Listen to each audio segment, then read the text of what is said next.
5.4 Richter স্কেলে যা দেখলাম আমরা গুগল করে, দারুণ ভয় পেয়ে গেছিলাম সবাই। সামনে কিছু দেখাই যাচ্ছে না, আশা করি বুদ্ধ পার্কটাও আমরা দেখতে পারবো না। মালা বালা দিজিয়ে, হ্যাঁ মালা দিজিয়ে, টুকরি সেব দিনে থে হোগা। গতকাল বুদ্ধ পার্কে উর্মিলার পায়ে মোচ এসছে, তারপর থেকে আর হাঁটতে পারছে না। তোমার চা বাগান কেমন লাগলো? চা বাগান ভালো লেগেছে? গুড মর্নিং, এখন 8:37 আর আমরা রেডি হয়ে পড়েছি। আমরা আজকে বেরোবো রা বাংলা। এই গত দুদিন আমরা পেলিংয়ে ছিলাম, আর গতকাল রাতে পেলিংয়ে রাত 11:15-20 নাগাদ একটা আর্থকুইক আসে। সবাই মোটামুটি বেরিয়ে পড়েছিলাম, সবাই হোটেলের বাইরে বেরিয়ে পড়েছে, সবাই জেগে গেছে ঘুম থেকে, কারণ সবাই আতঙ্কিত হয়ে পড়েছিল, ভয় পেয়ে গেছিলো। আমিও নিচে নেমে এসেছিলাম। যাই হোক, সবাই সেফ আছি, সেরকম কিছু হয়নি। 5.4 রিক্টার স্কেলে যা দেখলাম আমরা গুগল করে, দারুণ ভয় পেয়ে গেছিলাম সবাই। আমাদের যে গ্রুপ ট্যুর চলছে, আগামীকাল আমরা বাড়ির পথে রওনা দেবো। ছায়াতাল, পেলিং, রা বাংলা। পেলিংয়ে 2 রাত ছিল এবং সেই 2 রাত আমরা খুব ভালো করেই কাটিয়েছি। কিন্তু গতকাল আরেকটা যেটা হয়েছে সেটা হচ্ছে খুব বৃষ্টি হয়েছে এখানে, খুব ভালো বৃষ্টি হয়েছে, সারা রাতই মোটামুটি বৃষ্টি পড়েছে। সেরকমভাবে কাঞ্চনজঙ্ঘা আমরা খুব ভালো পরিষ্কার দেখতে পাইনি। গতকাল আমরা একটু কাঞ্চনজঙ্ঘা দেখেছি সকালবেলায়, আর তাছাড়া এই 3 দিনের মধ্যে আমরা একদিনও কাঞ্চনজঙ্ঘা দেখতে পাইনি। আজকে তো দেখাই যায়নি, চারিদিকটা মেঘে এখন ঢেকে রয়েছে। সকালের দিকে একটু পরিষ্কার ছিল বলতে, মানে আকাশটা পরিষ্কার নয়, মানে এই রকম মেঘটা ছিল না, কিন্তু এখন একদম মেঘ আমাদের ছুঁয়ে যাচ্ছে। আমি একদম হেলিপ্যাডের গায়েই একটি হোটেলে রয়েছি। সর্বমোট 18 জন আমাদের এই গ্রুপে আছে। 2 জন বাইক নিয়ে ট্রাভেল করছে, বাকি 16 জন আমরা এই গাড়িতে ট্রাভেল করছি। যাই হোক, চলুন, ব্রেকফাস্ট রেডি হয়ে গেছে, ব্রেকফাস্টটা সারি, তারপরে তারা ফটাফট বেরিয়ে পড়বো, কারণ ওয়েদার তো খুব একটা ভালো নয়, বৃষ্টি হতে পারে যে কোনো সময়। তাই জন্য রা বাংলা গিয়ে দেখি রা বাংলায় কেমন ওয়েদার আছে। আজকে ব্রেকফাস্টের লুচি, পুরি যা বলবে, আর এদিকে আচ্ছা মটর আলুর সবজি, এখানে রয়েছে বয়েলড এগ, আর এইদিকে রয়েছে ব্রেড, জ্যাম, বাটার, সুগার দেওয়া রয়েছে, পিকল দেওয়া রয়েছে।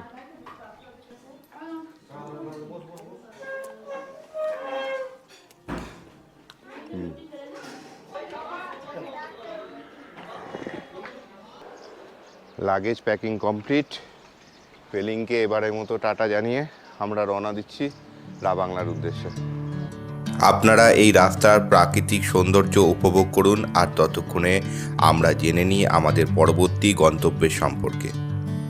রাবং বা রা বাংলা। রা মানে বুনো ভেড়া, ভং মানে প্রতিপালনের স্থান এবং লা মানে গিরিপথ। দক্ষিণ সিকিমের 7000 ফুট উচ্চতায় মায়েনাম ও তেন্ডং পাহাড়ের পাদদেশে অবস্থিত রা বাংলা ঘন পাইন ও কনিফার গাছে ঘেরা মনোরম প্রাকৃতিক দৃশ্যের জন্য এটি পর্যটকদের কাছে একটি অফবিট গন্তব্য হিসাবে পরিণত হয়েছে। আমরা রা বাংলা যাওয়ার পথে একটা জায়গায় দাঁড়িয়েছি, এখান থেকে বেশ ভালো ভিউ পাওয়া যাচ্ছে, আর এখানে একটা ছোট্ট দোকান আছে, সবাই যাতে একটু কোমরগুলো ছাড়িয়ে নিতে পারে। রাস্তা তো খুব একটা ভালো নয়, তো ওইগুলোই আর কি, রেস্ট দেওয়ার জন্য একটু টয়লেট ওয়াশরুম কেউ যদি যায়, আর যদি কিছু খাওয়া দাওয়া করে, তার জন্য আমরা একটা ছোট্ট দোকানে দাঁড়িয়েছি, এই সোটাং ফাস্ট ফুড সেন্টার, এখানে দাঁড়িয়েছি। আর এখান থেকে নিচে দারুণ ভিউ পাওয়া যাচ্ছে, কিন্তু এই জঙ্গলের মধ্যে দেখা যাচ্ছে না, আর এইদিকে এরকম পাহাড়ের ভিউ। আপনারা রাস্তা থেকে চোখ সরাননি তো? রা বাংলা যাওয়ার শেষ রাস্তাটা ছিল বেশ খারাপ, তবে আকাশ পরিষ্কার থাকলে এখান থেকে কাঞ্চনজঙ্ঘার দেখা মেলে পরিষ্কার।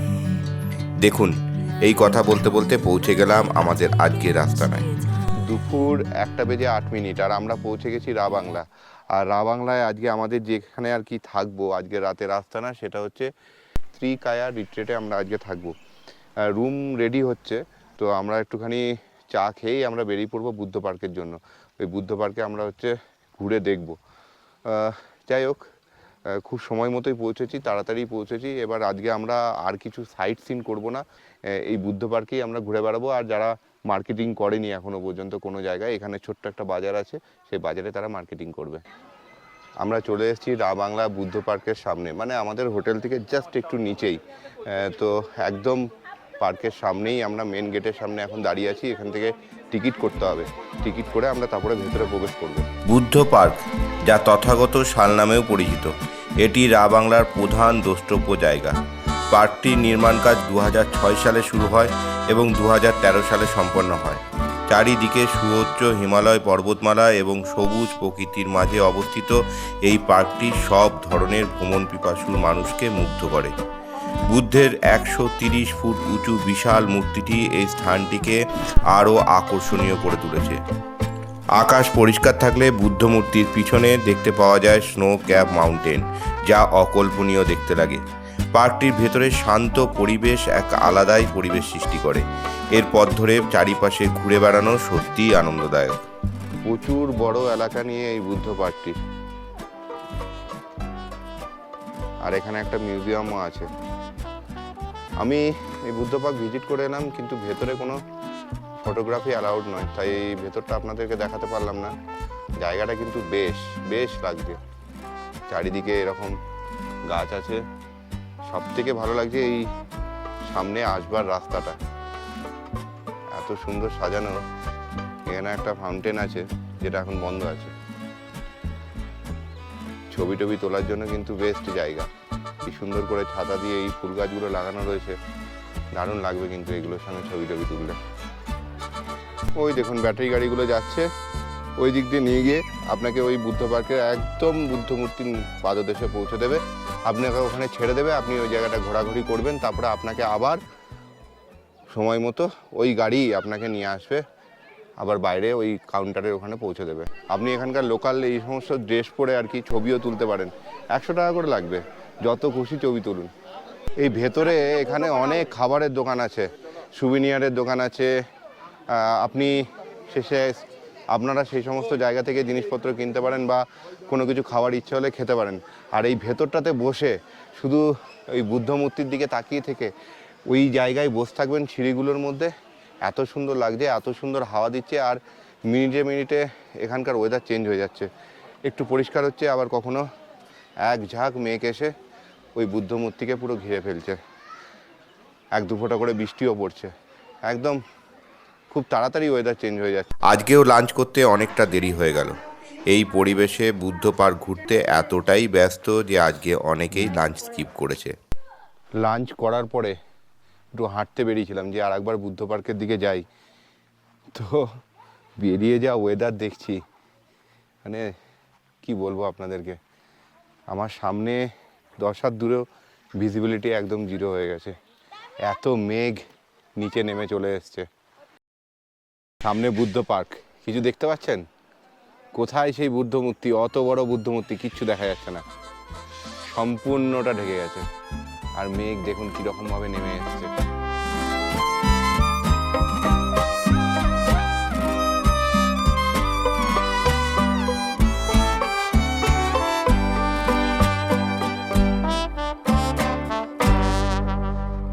সারাক্ষণ এখন বৃষ্টি হচ্ছিল বাইরে, প্রচণ্ড পরিমাণে বৃষ্টি হচ্ছিল। ওই যে আপনাদের দেখালাম মেঘ পুরো ঢেকে গেছে, তারপরে যে বৃষ্টি নামলো, মারাত্মক বৃষ্টি হলো, কন্টিনিউ বৃষ্টি হলো। একদম রুম থেকে বেরোয়নি, রেস্ট করছিলাম রুমে। আর সত্যি কথা বলতে বেশ ভালো ঠান্ডা লাগছে আজকে, ভালোই হাওয়া দিচ্ছে। এই সব বৃষ্টি নেমে গেল আর সব কিছু এত তাড়াতাড়ি হয়ে গেল, সবাই রুমে ঢুকে গেলাম যে আপনাদের এইখানকার রুমগুলোকে দেখানোই হয়নি। আমি কাল সকালবেলায় অবশ্যই আপনাদেরকে এখানকার রুমগুলো দেখাবো। এই হচ্ছে ডাইনিং প্লেস। ডাইনিং হলটি বেশ বড়সড়। টেবিল থেকে শুরু করে বসবার জায়গা সমগ্রটাতে একটা টিবেটিয়ান ছোঁয়া ছিল। রাতে ডিনারে ছিল ভাত, ডাল, আলু ভাজা, কষা মুরগির মাংস আর পাঁপড় ভাজা, তবে রুটির অপশনও ছিল।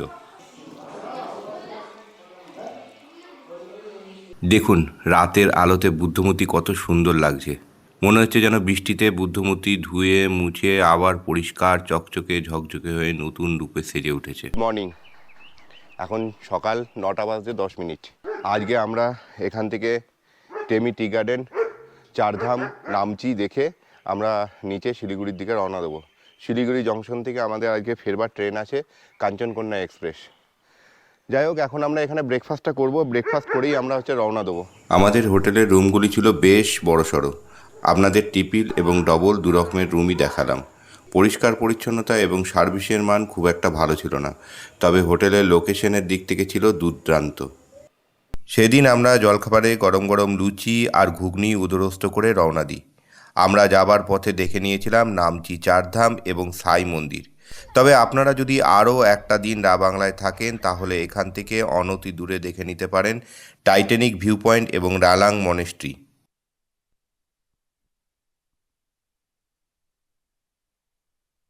আর আমরা চলে এসেছি টেমি টি গার্ডেনে।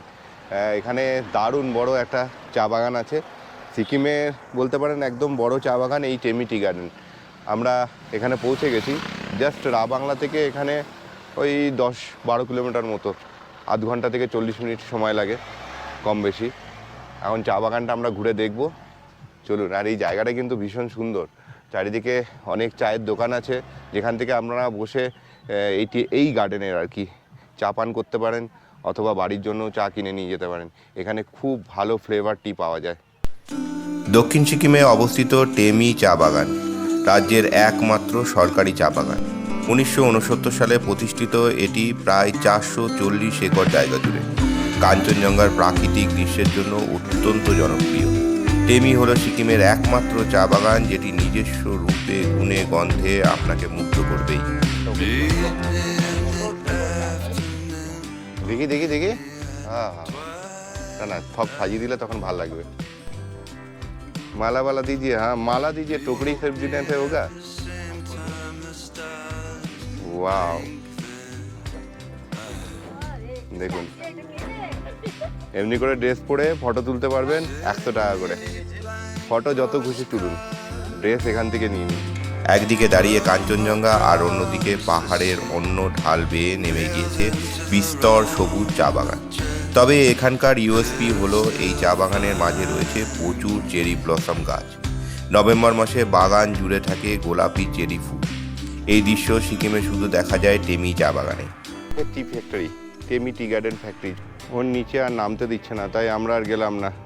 এখান থেকে কিন্তু ভিউটা দুর্দান্ত, দুর্দান্ত ভিউ এখান থেকে। ফটো শ্যুটের জন্য একটা মোক্ষম জায়গা, যদিও আকাশে মেঘ আছে, তাও এই চা বাগান আলাদাই লাগছে।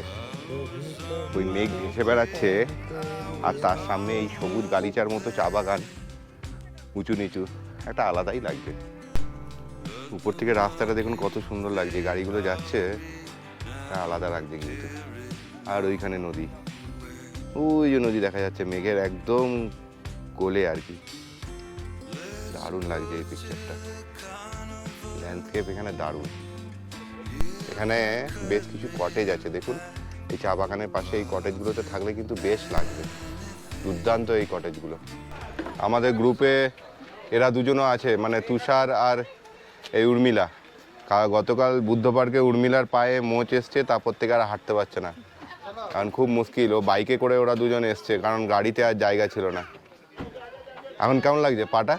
ঠিক আছে, হাঁটতে ব্যথা লাগছে, কিন্তু কষ্ট করে হাঁটতে হবে, কিছু করার নেই, বাড়ি তো দিতে হবে, ছবিও তুলতে হবে না। হ্যাঁ হ্যাঁ, ঠিক ঠিক। তোমার চা বাগান কেমন লাগলো? চা বাগান ভালো লেগেছে? আর কথা বলছে না, ক্যামেরা চলছে না তো, বন্ধ আছে। ভালো লাগেনি চা বাগান? ভালো লেগেছে, আমি নাচ করলাম। তুমি নাচ করেছো? কোন গানটাতে নাচ করলে গো? ঠিক আছে, পরে দেখবো, হ্যাঁ আমরা দুজন মিলে, ঠিক আছে। কি গানে নাচ করলি? বাহ, আমাকে দেখাতে হবে কিন্তু, এটা ফেসবুকে যাবে তো নাকি?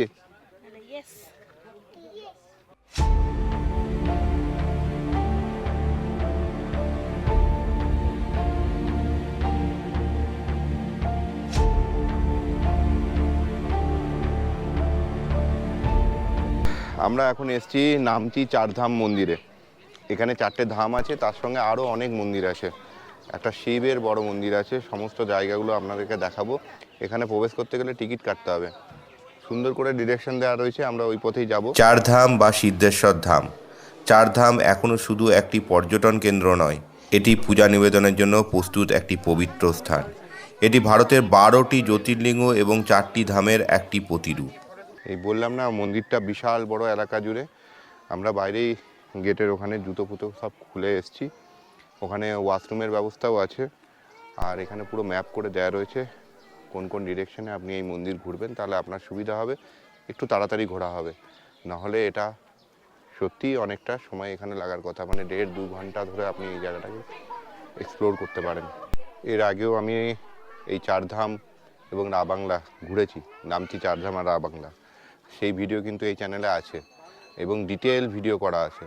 আপনারা চাইলে সেই ভিডিও দেখে নিতে পারেন। আমি ডেসক্রিপশন বক্স এবং আই বটনে 2 জায়গাতেই আমি লিঙ্ক দিয়ে দেবো ভিডিওর। হিন্দুদের 4টি সর্বাধিক পূজনীয় ধাম জগন্নাথ, দ্বারকা, রামেশ্বরম ও বদ্রীনাথ এই চমৎকার কমপ্লেক্সের প্রতিরূপেই তৈরি করা হয়েছে, যাতে এখানে আগত ভক্তরা উপকৃত হন। 12টা বেজে গেছে আর মন্দিরের গেট বন্ধ হয়ে গেছে, সব মন্দিরগুলোরই। এখানে যত মন্দিরগুলো আছে সবার, আবার 12:30টার সময় সব মন্দিরের গেট খুলবে। সোলোফোক পাহাড়ের চূড়ায় 33 মিটার উঁচু একটি বিশাল আকার শিব মূর্তি দেখতে পাওয়া যায়। সোলোফোক পাহাড়ের একটি ধর্মীয় তাৎপর্য রয়েছে। শিবের শিকারী অবতার কিরাতেশ্বরের একটি 18 ফুট উঁচু মূর্তিও রয়েছে এখানে। হিন্দু পুরাণ অনুসারে বিশ্বাস করা হয় যে ভগবান শিব অগ্নিকুণ্ডে সতীকে হারানোর পরে গৃহত্যাগ করে নির্জনে চলে গিয়েছিলেন এবং সিকিমের জঙ্গলে শিকারী হয়ে এখানে বসবাস করতেন। এখানেও ওই 100 টাকার বিনিময়ে আপনি বিভিন্ন ধরনের পোশাক আশাক পরে আর কি, এখানকার স্থানীয় পোশাক পরে ছবি তুলতে পারবেন। অনেকেই সেগুলো করছে আর কি। মন্দির দেখে আমরা বেরিয়ে এলাম, কিন্তু মন্দিরে কোনো ফটোগ্রাফি ভিডিওগ্রাফি করা যাবে না, তার জন্য আপনাদেরকে ভেতরটা দেখাতে পারলাম না। কিন্তু জায়গাটা ভীষণই সুন্দর এবং জায়গাটা দেখতে বেশ হাতে সময় নিয়ে কিন্তু আসতে হবে। আমরা চারধাম নামটি দেখে এখন এসেছি সাই মন্দির। ওইখান থেকে চারধাম থেকে মাত্র মিনিট 10 দূরেই এই সাই মন্দিরটি আছে। বেশ সুন্দর একটা বড় মন্দির, জায়গাটি কিন্তু বেশ সুন্দর, দারুণ করে সাজানো গাছপালা দিয়ে, এবং ওইদিকে সুন্দর ডিজাইন করে মাউন্টেনে দারুণ করে সাজানো আছে। ভিতরে কোনো ফটোগ্রাফি ক্যামেরা মোবাইল অ্যালাউ নেই, এই ভিতরটা আপনাদের দেখাতে পারবো না, যাই দর্শন করে আসি। সাই মন্দিরের ভেতরে ঢুকেই ডান দিকে একটি শিবের মন্দির আছে, ওখানে শিব এবং নন্দী মহারাজা আছে, ওখানে অধিষ্ঠিত আছে। আর ভেতরটাতে আমি দর্শন করে এলাম, ভেতরটা 2 তল বিশিষ্ট, মানে 1 তলা এবং 2 তলা দুটি জায়গাতেই সাই বাবার মূর্তি আছে। ভেতরটা খুব শান্ত, একদম মনটা ভালো হয়ে গেল ভেতরে গিয়ে, একদম নিস্তব্ধ চুপচাপ। ওখানে মেডিটেশনও করা যেতে পারে, এতটাই শান্ত। 1টা বেজে 58 মানে 2টো বাজছে, আর আমরা এখন নামচিতেই, মানে ওই যেখানটায় সাই মন্দির ছিল ওখান থেকে একটু এগিয়ে এসে একটা হোটেলে দাঁড়িয়েছি, হোটেল গ্রিন পার্ক। বেশ বড়সড় একটা হোটেল এবং সমস্ত গাড়ি এই লাইনে সব এখানেই দাঁড়িয়ে রয়েছে। এটা কিন্তু ননভেজ এবং তার পাশে একটি ভেজ হোটেলও আছে। তো যারা ননভেজ খেতে যায় তারা এখানে খেতে পারেন, যারা ভেজ খেতে চান এই পিওর ভেজ একটা ওদেরই আর কি দোকান আছে, সেখানে আপনারা ভেজ খেতে পারেন। যাই হোক, আমরা এখন লাঞ্চ করব, তারপরে সরাসরি শিলিগুড়ির দিকে রওনা দেবো। আমরা চিলি চিকেন আর চিকেন ফ্রাইড রাইস অর্ডার করেছি, তো একটু অন্যরকম, বেশ ভালোই দেখে লাগছে, গন্ধটাও বেশ ভালোই লাগছে।